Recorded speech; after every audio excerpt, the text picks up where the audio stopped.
सैनिक फौजी भाइयों, राम राम, सत श्री अकाल, आदाब। मैं पूर्व सैनिक कपिल फौजी सबका सैनिक संघर्ष कमेटी से।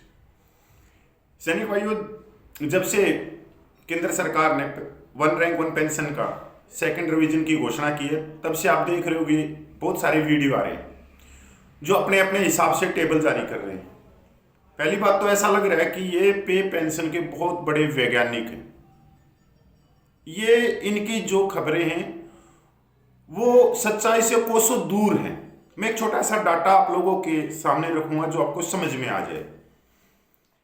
सैनिक भाइयों, इनमें से कुछ ऐसे व्यक्ति हैं कि जो सैनिक संगठन चला रहे हैं, पता नहीं कहाँ चला रहे हैं, भारत में चला रहे हैं या वे कोई अमेरिका में चला रहे हैं।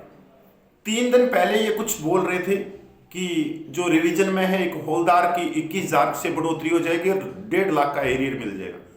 3 दिन के बाद में ये यू टर्न कर रही, मतलब अपने मुंह में उंगली दे के और उल्टी करना, इसको कहते हैं। सैनिक भाइयों, इन जो ये खबर दिखा रहे हैं ये सच्चाई से कोसों दूर है। और इनका नतीजा क्या होगा आने वाले समय में कि हम एक सपने में रह जाएंगे और सपने में सोचते रहेंगे कि हमारे अकाउंट में आएगा लाखों का एरियर और वो एरियर ले जाएंगे कोई और आप लोगों को मिलेगा कुछ भी नहीं। एक छोटा सा डाटा आपने ये देखी होगी, जब ये केंद्र सरकार ने press note one rank one pension के रिवीजन की घोषणा की तो प्रेस नोट भी उन्होंने जारी किया। इसके अंदर एक सिपाही की जो दिखाई गई वो दिखाई गई भाई 17,699 से बढ़कर हो जाएगी 19,726 रुपये। एक नायक की 18,427 रुपये से बढ़कर हो जाएगी 21,101 और एरियर मिलेगा 1,14,000। एक हवलदार जो 20,066 रुपये ले रहा है उसकी बढ़कर हो जाएगी 21,782 रुपये और एरियर मिलेगा 70,000। नायब सूबेदार जो ले रहा है 24,232 उसकी बढ़कर हो जाएगी 26,800, एरियर मिलेगा 1,08,000 रुपये का। ऐसा इसके बाद में कुछ टेबल ये दिखा रही है, व्हाट्सएप के भी ऊपर घूम रही है कि जो सिपाही है उसकी बढ़ जाएगी 4300 रुपये, एक हौलदार की बढ़ जाएगी 5600 रुपये, एक नायब सूबेदार की बढ़ जाएगी 7,7200 रुपये। ऐसी आप लोगों के पास में ये खबरें आ रही हैं। और ये कौन सर्कुलेट कर रहा है, कौन सैनिकों के, पूरे सैनिकों के दिमाग को एक जगह से दूसरी जगह डाइवर्ट कर रहा है। ये बहुत ही सोची समझी चालाकी भरा कदम है कि सैनिक गुमराह रहे और जब तक इस second one rank one pension का रिवीजन हो जाए और अकाउंटों के अंदर अच्छा खासा एरियर आ जाए। क्योंकि सैनिकों ने पहले से ही कह दिया कि भाई आंदोलन होगा, क्योंकि ये हमारा हक है, हम किसी की जेब से नहीं ले रही कि कोई ये कहे कि हम किसी की जेब से छीन रहे। नहीं नहीं नहीं, ये देश हमारा है, राष्ट्रवादी हम हैं, हमने भी 6 मीटर कपड़ा पहना है, बॉर्डर पे हम खड़े हैं, खड़े होके आए हैं, देश की सेवा करिए। तो हम अपना हक ले रहे हैं किसी से कि उसकी जेब से कर रहे हैं कि वो कोई हमारे ऊपर एहसान करेगा। ये जो डाटा है ना जो मैं आप लोगों के सामने रख रहा हूं, इसमें जो सिपाही की दिखाएगी 19,726 रुपये। तो 2018 में जो सिपाही रिटायरमेंट आया है वो आया है 19,060 रुपये में। 19,060 रुपये में समझने की कोशिश करना कि 2018 में जो सिपाही 20 साल की सर्विस करके आया है उसकी जो पेंशन बढ़ी वो 19,060 रुपये बढ़ी। तो ये जो 19,726 रुपये दिखाई गई है, ये इसका मतलब उससे 1-2 साल सर्विस और ज्यादा करके आया है, ये उसकी है। तो जो सिपाही 15 में 16 में आया है तो उसकी कितनी बढ़ोतरी होगा, इसके ऊपर कोई बात नहीं कर रहा। इसके अंदर जो दिखाई गई है, जो से केंद्र सरकार ने जो प्रेस नोट रिलीज किया गया उसमें एक नायक की दिखाई गई है 21,101 की बढ़ोतरी, जबकि नायक 24 साल नायक करके आया है, 2 साल एक्स्ट्रा भी करके आया, अगर वो 2018 में रिटायरमेंट आया है तो उसकी जो पेंशन बनी वो बनी 20,582 रुपये, 20,582 रुपये, और इसमें आया है 21,101 रुपये। उसके बाद में इसमें हवलदार की दिखाई गई है 21,782 रुपये, और आगे लिया है इन्होंने 20,066 रुपये। तो 20,066 रुपये जो लिए गए हैं वो लिए गए हैं 25 साल वाले हौलदार के। अगर हम 2018 में कोई हौलदार रैंक रिटायरमेंट आया है और वो 26 साल भी नौकरी करके आया है तो उसकी बन रही है 21,950 रुपये, 21,950। और इसमें कितना दिखाया गया है 21,782। मतलब ये जो फिगर दिखाया गया है ये दिखाया गया है 25 मतलब 24-25 साल की जो सर्विस करके आया होगा। इसके बाद में जो नायब सूबेदार का इसमें दिखाया गया 26,800 रुपया की इतनी बढ़ोतरी है, जबकि ये जो पेंशन है 26,800 रुपये ये 28 साल वाले नायब सूबेदार की है। तो जो 25-26 में आया नायब सूबेदार उसकी कितनी बनेगी, ये सबसे बड़ा प्रश्न है। जो मैंने आंकड़े रखे वो आंकड़े क्या हैं, रैंक जिस रैंक में हम सर्विस कर रहे हैं उस रैंक के लास्ट पायदान पे, कि भाई कोई नायक है कि 22 साल की उसकी नौकरी है, 2 साल बढ़वा भी ली उसने तो 24 होगी। तो ये जो आंकड़े इन्होंने रिलीज करे हैं वो लास्ट रैंक के किए गए हैं, लास्ट रैंक से पेंशन आने में, लास्ट साल में पेंशन आने में, कि इतने साल की ये नौकरी करके आया है मेरे समझ। उसके बाद में ये है कि अगर कोई सिपाही, नायक, हौलदार कोई 15, 16, 17 में पेंशन आया तो उसकी कितनी बढ़ोतरी होगी। अभी प्रश्न तो ये भी उठता है।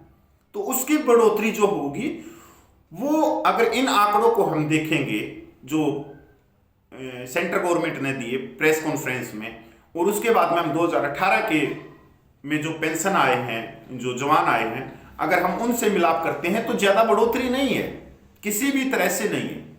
और अगर कोई ये कहता है कि नहीं ये जो एक नायक की 21,101 रुपया ये 15 साल वाले नायक को भी मिल जाएगी जो 15 साल में रिटायरमेंट आया, नहीं, ऐसा नहीं है।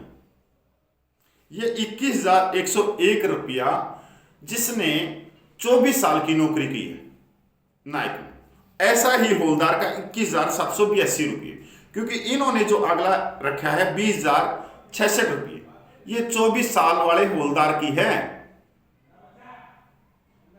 सैनिक भाइयों, इसमें बहुत सारे आप लोगों को गुमराह करने के लिए चले हुए हैं।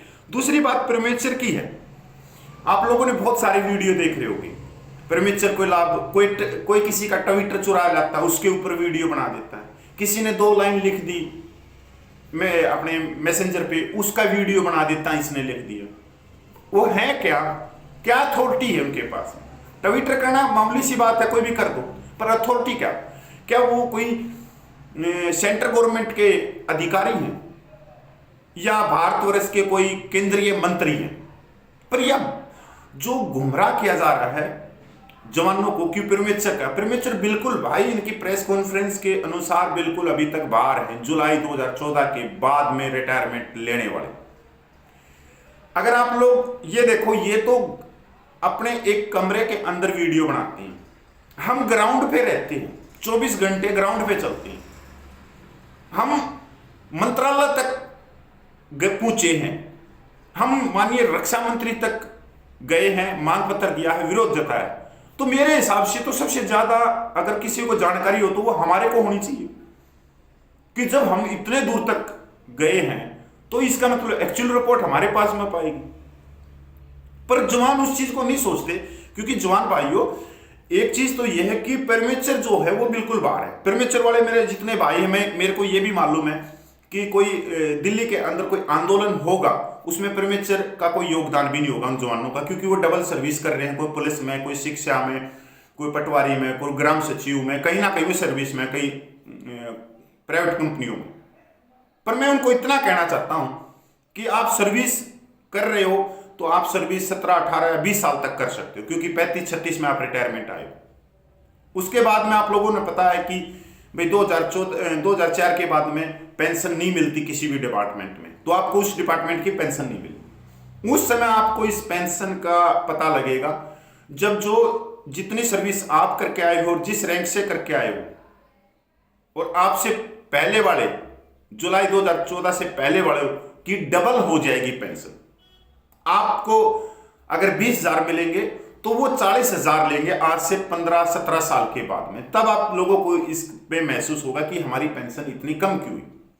तो ये है कि आज अपनी बात को आप माननीय सरकार के पास में पहुंचाओ, क्योंकि आप लोगों ने एक वीडियो देखा माननीय प्रधानमंत्री का, वो फरीदाबाद रैली का 2015 का, जिसमें उन्होंने बोला था कि हमारे जो सैनिक हैं, जो छोटे रैंक के सैनिक हैं, जो बंदूक लेके बॉर्डरों के ऊपर लड़ाई लड़ते हैं, असली ओआरपी पे उनका हक है और उनको उनका हक मिलेगा, हर एक सैनिक को मिलेगा। पर आज की जो स्थिति है वो अलग है। आज बिल्कुल इन्होंने साफ कर रखा है चीजें। इसके लिए हमने भाई सरकार तक अपनी बात पहुंचाने के लिए हमने भाई धरना प्रदर्शन भी करना पड़ेगा, शांति से भी करना पड़ेगा, हमने रोना भी पड़ेगा सरकार के सामने, तब हमारी कुछ सुनाई हो सकती है। और ये जो डाटा आया है इसमें भी हमारा कोई ज्यादा लाभ नहीं है। आप न्यूज देखते रहो, मेरे को कोई दिक्कत नहीं। आप जो ये देते हैं आप लोगों को न्यूज, इनसे तो अच्छा उनकी न्यूज देख लिया करो। जो सैनिकों की धर्मपत्नियां भी आजकल यूट्यूब के ऊपर वीडियो बना के 1 रैंक 1 पेंशन की टेबल जारी कर रही, जबकि उनको मेरे हिसाब से तो वो कोई वही सैनिक भी नहीं थी और ना ही कोई क्लर्क है पीसीडीए में, तब भी वो टेबल जारी कर रहे हैं। क्योंकि उनको पता है सैनिक भाई बड़े बाड़े हैं, वो देखते रहेंगे, उनको समझ में आएगा 5 साल के बाद में कि यार इसको क्या कहाँ से ज्ञान हुआ इतना, तो इतना ही ज्ञान इनको है। यहाँ पर मैं सिर्फ अपनी बात को रोक के इतना ही कहना चाहता हूं कि जो मैंने डाटा रखा है वो 2018 का है। आप गुमराह ना होइए, आप कोशिश करिए, आप लेटर लिखिए माननीय प्रधानमंत्री को, जो प्रीमेचर है माननीय रक्षा मंत्री, क्योंकि हमारी क्या गलती है। आप आंदोलन की तैयारी करिए और जब भी कोई ऐसी घोषणा हो आंदोलन की तो आप ये कोशिश करिए कि मेरे साथ में कम से कम 5 व्यक्तियों को लेकर चलूंगा, अपने खर्चे पे लेकर चलूंगा। तो भाई इसके अंदर बहुत सारा लाभ होगा आप लोगों को, बहुत सारा। अगर आप ये सोच रहे, जो प्रीमेचर रिटायरमेंट वाले जो डबल नौकरी कर रहे हैं, भाई कोई मास्टर लगा हुआ होगा शिक्षा विभाग में, तो वो भाई 65-80-90 हज़ार रुपये तक लेता होगा, तो उसको आज तो उसको कोई फर्क नहीं पड़ रहा कि 2,000 रुपये की बढ़ोतरी का उसको कोई मतलब नहीं है, कि वो 2,000 रुपये को मानेगा ही नहीं। पर जो बेचारा जवान है, जो प्रीमेचर रिटायरमेंट आया है जुलाई 2014 के बाद में, जो खेती बाड़ी कर रहा है, देश का पेट भर रहा है, पशुपालन कर रहा है, या कोई दुकान कर ली, या सिक्योरिटी एजेंसियों के अंदर नौकरी कर रहा है, उसके लिए तो बहुत कीमत हो 2,000 रुपये की। और कीमत उसके लिए भी है जब वो रिटायरमेंट आएगा, जो मास्टर बन के आज फिलहाल 80,000 रुपये ले रहा है, कीमत उसके लिए होगी 15 साल के बाद में, कि जब उसकी पेंशन 20,000 होगी वो डाउन आ जाएगा, और जो जुलाई 2014 से पहले के रिटायरमेंट है वो 40,000 रुपये ले लेंगे। तो इन चीजों को देखते हुए भाई ये गुमराह होने की जरूरत नहीं है। इन वीडियो से इनसे जितना आप देखोगे उतनी ही भड़क मेरे को दोगे आप। मेरे पास में दिन में पता नहीं कितने फोन आते कि मेरी कितनी बढ़ोतरी है इस रैंक की। अरे भाई मैं कोई कैलकुलेटर लेकर नहीं बैठा, एक आधा तो ऐसे हैं 5-10 फोन तो पक्का 10 बजे के बाद में रात को आएंगे, जो रम के पीने के बाद में। सुबह उठने से पहले 3:30 बजे कॉल आई हुई 3-4 मेरे पास में, 3:30 बजे बताओ रात की, और सुबह ऐसे ही फोन बजता रहता। तो सैनिक भाइयों इन वीडियो से थोड़ा बाहर निकलो और अपने हकों को पहचानो, क्योंकि ये जो हमारे हक हैं ये भाई किसी से हम भीख नहीं मांग रहे, हमारा हक है ये। और कोई हमारे को ये सोचे कि हमने भीख दी है 1 रैंक 1 पेंशन सेकंड का रिवीजन करके, नहीं ना, वो अपनी कोई जेब से नहीं दे रही सरकार। ये 140 करोड़ लोगों के टैक्स पेयर का पैसा है, इस पे पूरे देश के हर व्यक्ति का अधिकार है। तो अपने अधिकारों की बात करो और संविधान के दायरे में करो। जय हिंद, वंदे मातरम।